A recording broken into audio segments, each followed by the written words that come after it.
আসসালামু আলাইকুম। আশা করি সবাই ভালো আছেন। তো আজকে আমি একটু বনানীতে এসেছিলাম। তো এখানে এই বনানীতে বনানী সোসাইটির একটা পার্ক আছে। যেটা মনে হয় বনানী সি এর একটা সোসাইটি পার্ক। তো দেখেন যে এখানে ছোটোর ভিতরে সুন্দর একটা পার্ক ওনারা করেছে। নিশ্চয়ই এই সোসাইটির যারা আছেন তারা সবাই সাহায্য সহযোগিতা, কেউ জায়গা দিয়ে, কেউ দেখা গেছে টাকা পয়সা দিয়ে, তারপর সরকারি অর্থায়নে ছোটোর মধ্যে সুন্দর একটা পার্ক হয়েছে।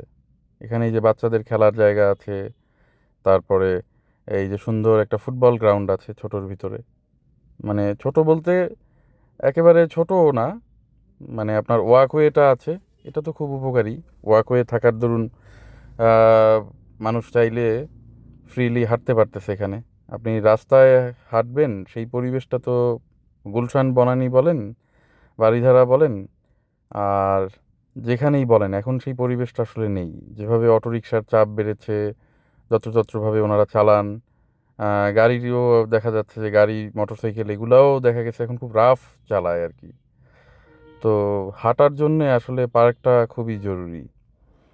তো মানে এরা দেখতে পাচ্ছি যে এই যে যারা থাকেন এ সমস্ত রিচ পশ এরিয়াতে, মানে এদের কিন্তু মানে ফিটনেস নিয়ে তারা দে আর ভেরি কনসাস। আদারওয়াইজ এরকম পার্ক টার্কে প্রচলন তো আমাদের নর্মাল এরিয়াগুলোতে নেই। কারণ আপনার ফিটনেস রাখাটা কিন্তু খুবই জরুরি।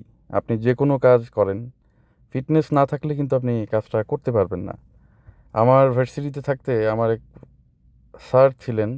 স্যার আমাদের ইংলিশ ডিপার্টমেন্টেরই ফ্যাকাল্টি, উনি এখন আমেরিকাতে পিএইচডি করছেন। তো স্যার বলতেন যে মানে কিছু থাকুক আর না থাকুক তোমার ফিটনেসটা তুমি ধরে রাখবা, তাইলে দেখা যাবে কিছু করে খাইতে পারবা। তো এই ফিটনেস ধরে রাখার জন্য অনেক মাধ্যম আছে, কিন্তু আমার কাছে মনে হয় হাঁটাটা খুব মানে সবার জন্য অ্যাপ্রোপ্রিয়েট। সেটা বাচ্চা হোক, বৃদ্ধ হোক, মধ্যবয়সী হোক, সব বয়সের মানুষের জন্য হাঁটাটা খুবই মানে আমার মনে হয় স্বাচ্ছন্দ্যেরও। হাঁটার জন্য তো খুব বেশি প্রিপারেশন বা খুব ভালো ফিটনেসের দরকার নেই। হাঁটতে হাঁটতে আপনার একটা অভ্যাসে এটা পরিণত হবে। আর বাচ্চাদের নিয়ে আসলে ওরা এই যে এই সমস্ত এমিনিটিস, এই রাইডসগুলো, এগুলো তো ওরা প্র্যাকটিক্যালি জানতে পারবে, দেখতে পারবে, খেলতে পারবে। ভালো টয়লেটের ব্যবস্থা আছে।